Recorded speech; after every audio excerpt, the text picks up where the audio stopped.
Generally, business owners are looking at, evaluating whether to go with a specialist investment banker who focuses on one industry versus, going with a generalist investment banker, and you chose to go the generalist route. What was your thinking behind that?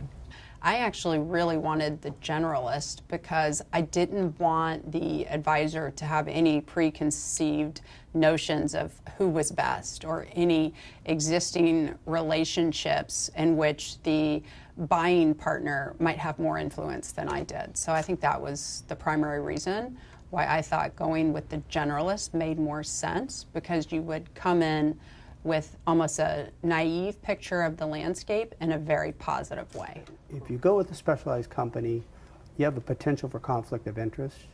They're consistently selling to large acquisition firms, one company every year. There could be mixed priorities there as to whether or not they're trying to do the best for their client or whether or not they're serving the deep money pockets that regenerates income for them every year. Also, when you go with a generalist approach, you're reaching out to a broad base of customers, and you might end up with a unique customer that comes in that you otherwise would have overlooked. Choice for me, I kind of had felt like the specialist might have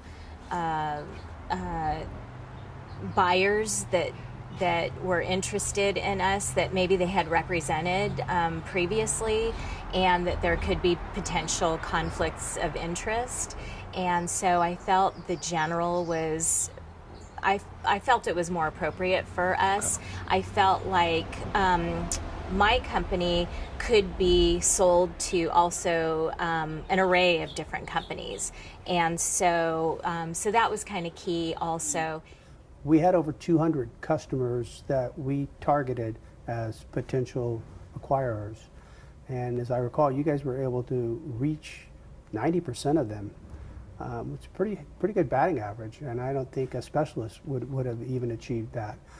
Primarily because you have some respect in a broad base of industries, and you're persistent, so you're able to get through and get a yes or no answer from a potential interested acquirer.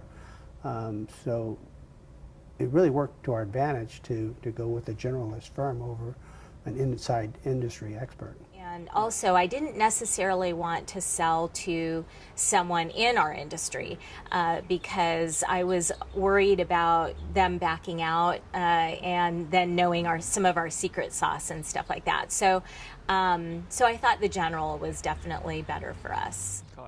I think relationships are significant. Yeah. I was most concerned with the relationship that I would have with the investment banker. And so that's what was most important with me, because I knew that over the next 6 months to a year, we were going to be spending a lot of time together, and I wanted a banker that had my interests top of mind.